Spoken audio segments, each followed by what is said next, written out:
નમસ્કાર, India news ગુજરાતમાં આપનું સ્વાગત છે। સમાચારની શરૂઆત કરીએ ગુજરાતમાં રાજકારણમાં આવેલા મોટા ભૂકંપથી। 2024ની લોકસભા ચૂંટણી પહેલા ગુજરાત કોંગ્રેસને મોટો ઝાટકો લાગ્યો છે। રાજ્યસભાના સભ્ય અને પૂર્વ રેલ રાજ્યમંત્રી નારાયણ રાઠવા તેમના પુત્ર સાથે ભાજપમાં જોડાઈ ચૂક્યા છે। નારાયણ રાઠવાનો રાજ્યસભાનો કાર્યકાળ પૂર્ણ થવામાં હજુ થોડા દિવસો બાકી છે। રાઠવાએ તેમના પુત્ર સંગ્રામસિંહ સાથે ગાંધીનગરમાં ભાજપના પ્રદેશ કાર્યાલય કમલમ ખાતે સભ્યપદ લીધું હતું। નારાયણ રાઠવાના જોડાવાના પ્રસંગે ભાજપના પ્રદેશ પ્રમુખ CR પાટીલે કહ્યું કે તેમનો રાજ્યસભાનો કાર્યકાળ બાકી છે, પરંતુ તેમ છતાં તેઓ જોડાઈ રહ્યા છે। પાટીલે કહ્યું કે આજના કાર્યક્રમમાં 10,500 કાર્યકરો ભાજપમાં જોડાયા છે। આ બહુ મોટી વાત છે। રાઠવાને UPA 1માં રેલવે રાજ્યમંત્રી બનવાની તક મળી। 2022ની ગુજરાત વિધાનસભા ચૂંટણીમાં પાર્ટીના વરિષ્ઠ નેતા અને છોટાઉદેપુરના ધારાસભ્ય મોહનસિંહે પાર્ટી છોડી દીધી હતી। નારાયણ રાઠવાના ભાજપમાં જોડાવાની અનેક ચર્ચાઓ ચાલી રહી હતી। એવી ચર્ચા છે કે પાર્ટી તેમને લોકસભા ચૂંટણીમાં ઉતારી શકે છે। છોટાઉદેપુર બેઠક હાલમાં ભાજપ પાસે છે। ગીતાબેન રાઠવા વર્તમાન સાંસદ છે। પૂર્વ રેલ રાજ્યમંત્રી નારાયણ રાઠવાના ભાજપમાં જોડાવાને આદિવાસી પટ્ટામાં એક મોટા ઓપરેશન તરીકે જોવામાં આવી રહ્યું છે। કોંગ્રેસ પાર્ટીએ 15 મહિના પહેલા યોજાયેલી વિધાનસભા ચૂંટણીમાં છોટાઉદેપુરથી નારાયણ રાઠવાના પુત્ર સંગ્રામસિંહને ઉમેદવાર તરીકે ઉતાર્યા હતા। જોકે તેઓ મોહનસિંહ રાઠવાના પુત્ર રાજેન્દ્રસિંહ રાઠવા સામે હારી ગયા હતા। નારાયણ રાઠવા એ 2 કોંગ્રેસી નેતાઓમાં સામેલ છે જેમનો રાજ્યસભામાં વર્તમાન કાર્યકાળ પૂર્ણ થઈ રહ્યો છે।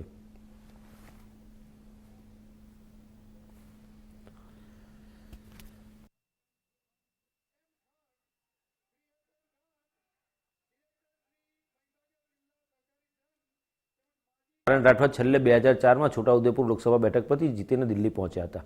ત્યાર પછી તેમને રેલ રાજ્યમંત્રી બનાવવામાં આવ્યા હતા। 1 જૂન 1953ના રોજ જન્મેલા નારાયણ રાઠવા છોટાઉદેપુરથી 5 વખત સાંસદ તરીકે ચૂંટાયા છે। છેલ્લી વખત તેઓ 2004માં સાંસદની ચૂંટણી જીત્યા હતા।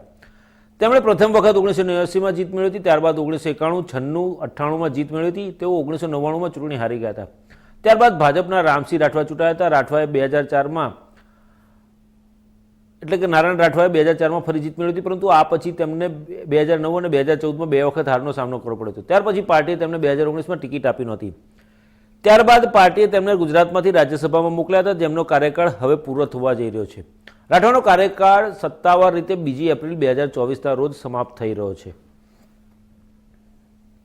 માતા કી આવો ઢીલો ના હોય ભાઈ, ઐતિહાસિક દિવસ છે આજે। બંને હાથ ઊંચા કરીને ભારત માતા કી વંદે જય શ્રી રામ, જય જય શ્રી રામ। આજના ઐતિહાસિક કાર્યક્રમમાં આપણે આજે ઉપસ્થિત ગુજરાત પ્રદેશ ભારતીય જનતા પાર્ટીના મહામંત્રી અને પૂર્વ રાજ્ય કક્ષાના ગૃહમંત્રી શ્રી રજનીભાઈ પટેલ, પ્રદેશના મહામંત્રી અને મારા સાથી સાંસદ શ્રી વિનોદભાઈ ચાવડા, પ્રદેશના ઉપાધ્યક્ષ અને પૂર્વ ધારાસભ્ય શ્રી ભરતભાઈ મોગરા, પ્રદેશના ઉપાધ્યક્ષ અને પૂર્વ રાજ્ય કક્ષાના ગૃહમંત્રી શ્રી ગોરધનભાઈ ઝડપિયા, પ્રદેશના ઉપાધ્યક્ષ અને પૂર્વ મંત્રી શ્રી જયંતિભાઈ કવાડિયા, ધારાસભ્ય શ્રી કાંતિભાઈ અમૃતિયા, ધારાસભ્ય શ્રી લવિંગજી ઠાકોર, ધારાસભ્ય શ્રી દર્શાબેન વાઘેલા, ધારાસભ્ય શ્રી રમેશભાઈ ઝાલા, પ્રવક્તા શ્રી જયરાજસિંહજી, પૂર્વ ધારાસભ્ય શ્રી રાજેશભાઈ પાઠક, પ્રદેશ મીડિયાના શ્રી યજ્ઞેશભાઈ દવે અને આજે જે જોડાવાના છે કે જે હજુ રાજ્યસભાના સભ્ય એપ્રિલ સુધી ચાલુ છે પણ પરવા કર્યા વગર ભારતીય જનતા પાર્ટીમાં જોડાઈ રહ્યા છે એવા શ્રી નારાયણભાઈ રાઠવા, શ્રી સંગ્રામસિંહ રાઠવા, APMCના ચેરમેન, નગરપાલિકાના પ્રમુખ શ્રી ધર્મેન્દ્રભાઈ પટેલ, વિધાનસભાના ઉમેદવાર શ્રી ધમાભાઈ,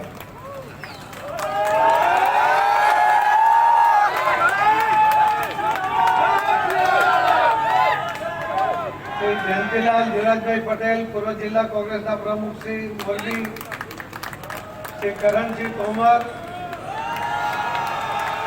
પ્રદેશ અધ્યક્ષ અન્ય ભાજપા સેલ કોંગ્રેસ સાથે આજે 10,500 થી વધુ આ કાર્યકર્તાઓ જોડાઈ રહ્યા છે।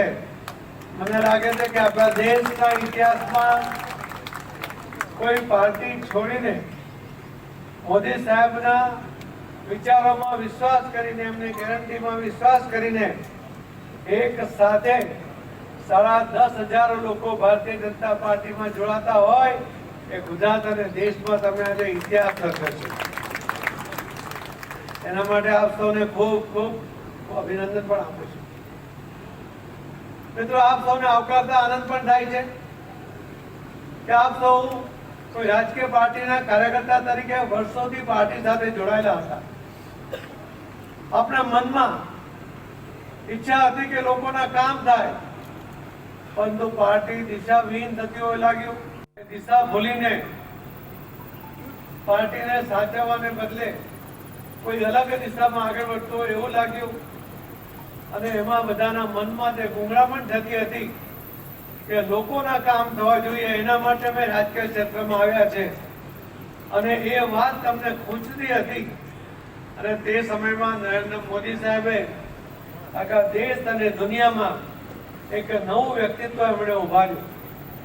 આ દિન સુધી કોઈ રાજકીય પાર્ટીના આગેવાન ઉપર કોઈ વિશ્વાસ કરતો નહોતો. આપણા પહેલા દેશ અને દુનિયામાં એક પહેલા પ્રધાનમંત્રી છે, એક રાજકીય પક્ષના નેતા છે કે જેમના ઉપર આખા દેશ અને દુનિયાને વિશ્વાસ છે કે મોદીની ગેરંટી એટલે પાર્ટી ગેરંટી. કેવી ગેરંટી? Party guarantee. મોટા મોટા દેશના જે રાષ્ટ્રપતિ છે એમણે પણ પોતે નિવેદન કર્યું છે કે મોદીની ગેરંટી એટલે પથ્થર પર લખી. એટલે આવી વિશ્વસનીયતા મેળવવી એ રાજકીય જીવનમાં ખૂબ મહત્વની હોય છે અને ખૂબ અઘરી પણ હોય છે.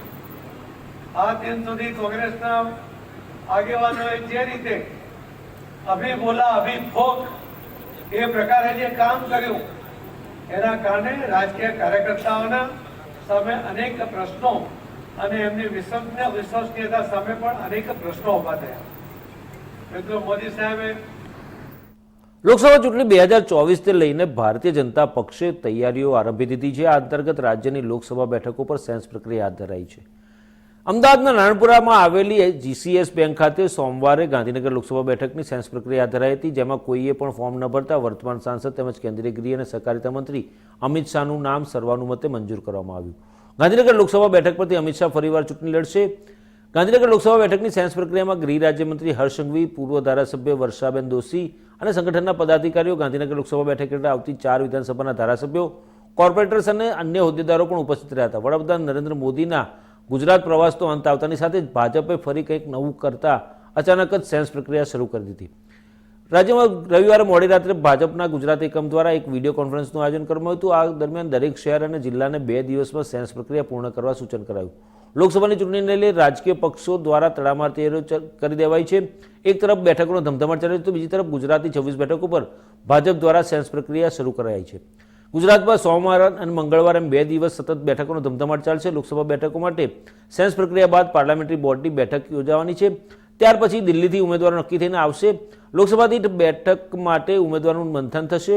29મી દિલ્હી ખાતે પાર્લામેન્ટરી બોર્ડની બેઠક મળવાની છે, જેમાં ગુજરાતની 4 થી 6 બેઠકના ઉમેદવારોના નામ જાહેર થઈ શકે છે. ગુજરાતમાં લોકસભાની કુલ 26 બેઠકો છે અને તેને ધ્યાનમાં રાખીને જ અચાનક તથા ગુપચુપ રીતે આ સેન્સ પ્રક્રિયા હાથ ધરાઈ હતી.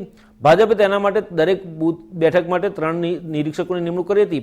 આ પ્રક્રિયા સતત 2 દિવસ ચાલવાની છે અને ત્યાર પછી 28મી ફેબ્રુઆરીએ ગાંધીનગરમાં રાજ્યના સંસદીય બોર્ડની બેઠક યોજાશે. આ બેઠક મુખ્યમંત્રી ભૂપેન્દ્ર પટેલના નિવાસસ્થાને યોજાવાની છે.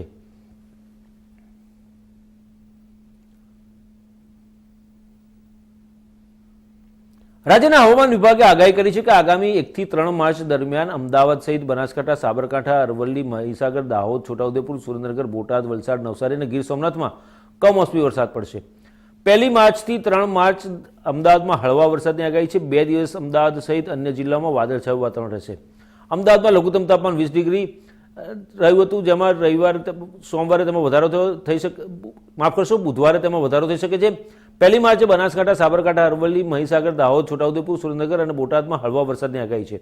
2 માર્ચના રોજ વલસાડ, નવસારી અને ગીર સોમનાથમાં હળવા વરસાદની આગાહી છે. રાજ્યમાં 45 કિલોમીટરની ઝડપે પવન ફૂંકાઈ રહ્યો છે. તેના માટે માછીમારોને દરિયો ન ખેડવા માટે સૂચના આપવામાં આવી છે.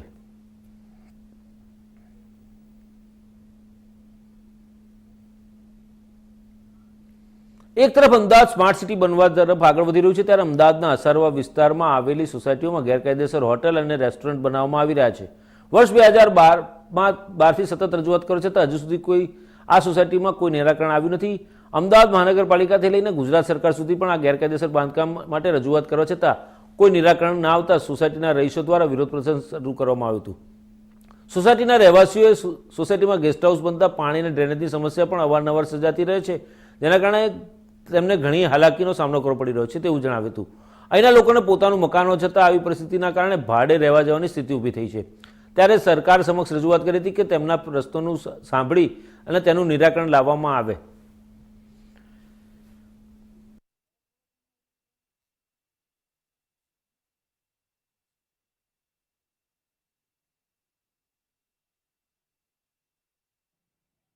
પાટણ જિલ્લાના સાંતલપુર વિસ્તારમાં પરંપરાગત પેઢી દર પેઢી મીઠું પકવતા અગરિયાઓને રણમાં નહીં પ્રવેશ કરવા દેતા હોવાની રજૂઆતને ધ્યાને લઈ બીજી વાર ધ્રાંગધ્રા ફોરેસ્ટ ઓફિસ ખાતે અગરિયાઓ પરિવારની મહિલાઓ સાથે એક દિવસે ધરણા યોજી રજૂઆત કરવા માટે આવ્યા હતા.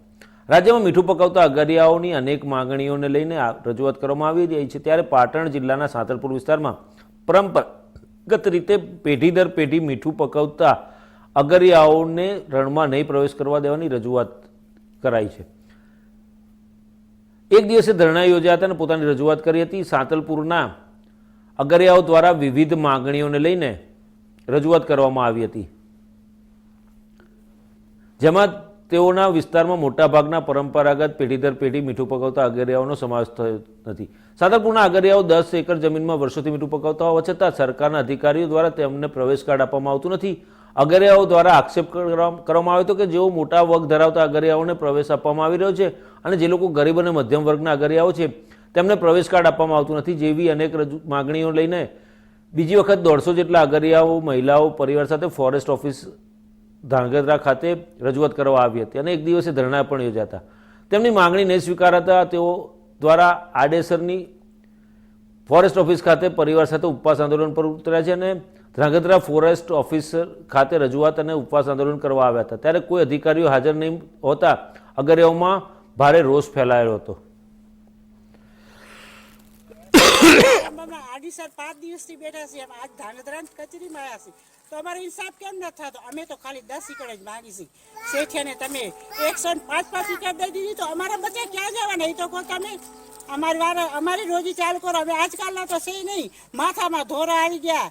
આજે અમારા ઘરે રોટલા છોકરા ફાફા મારે છે, 7 મહિનાથી આમના અમને કરે છે. એવો તમે શું ગુનો કર્યો હતો? અમારી પાસે તમે આટલું બધું ઓલું કરી નાખ્યું. અમે અમારા સામે કેટલું તમે વિશ્વાસઘાત કર્યો છે? આવું ઇન્સાફ હોય કોઈ દી?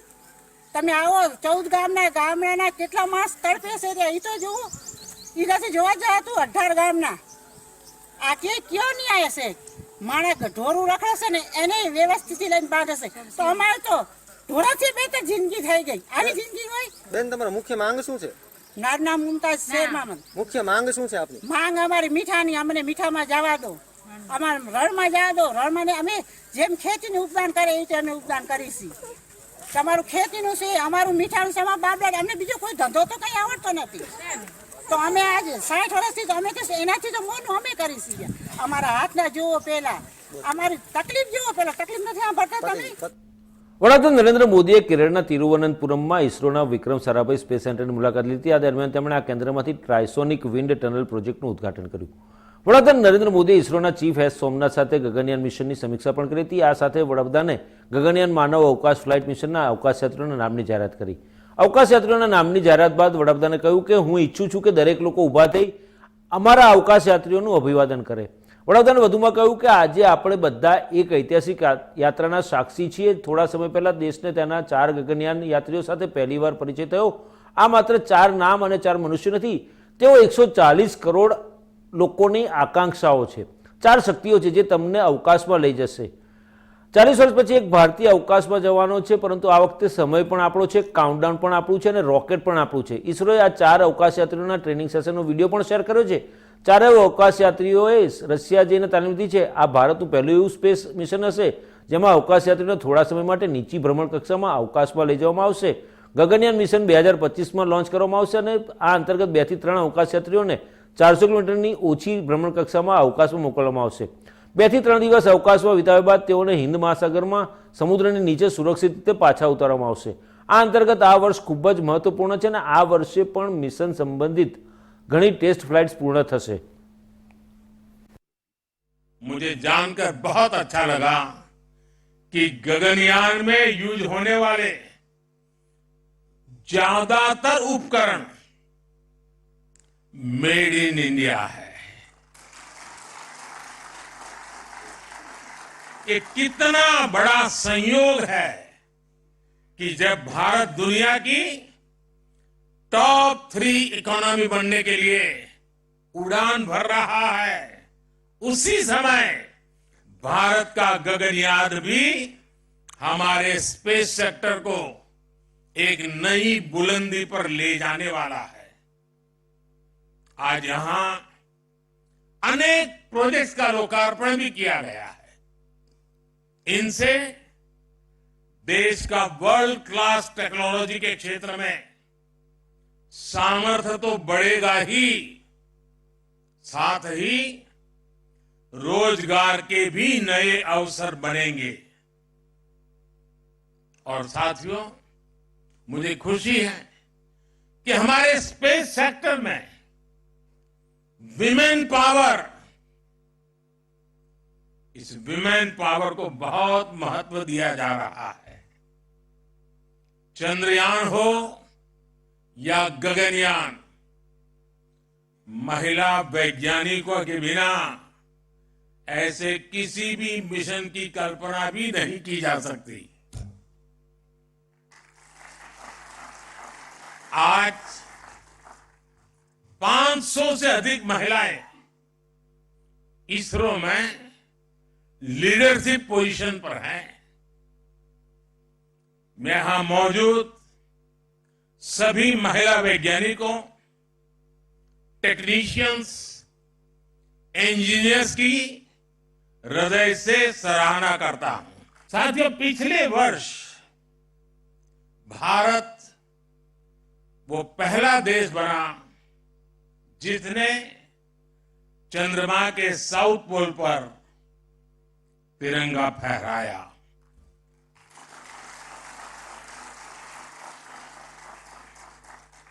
आज शिव शक्ति पॉइंट पूरी दुनिया को भारत के सामर्थ्य से परिचित करा रहा है.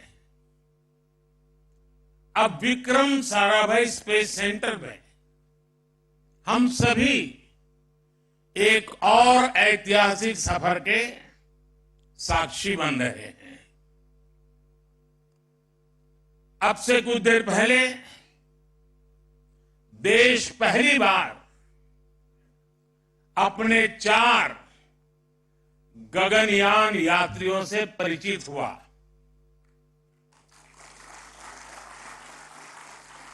ये सिर्फ 4 नाम और 4 इंसान नहीं है, ये 140 करोड़ एस्पिरेशंस को स्पेस में ले जाने वाली 4 शक्तियां हैं.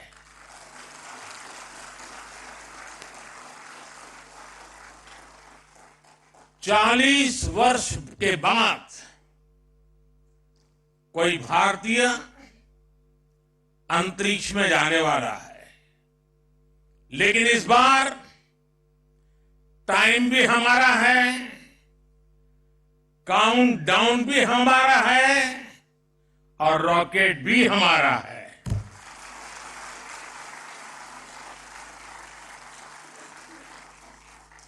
मुझे खुशी है कि आज इन एस्ट्रोनॉट से मिलने, उनसे बातचीत करने और उन्हें देश के सामने प्रस्तुत करने का सौभाग्य मुझे मिला.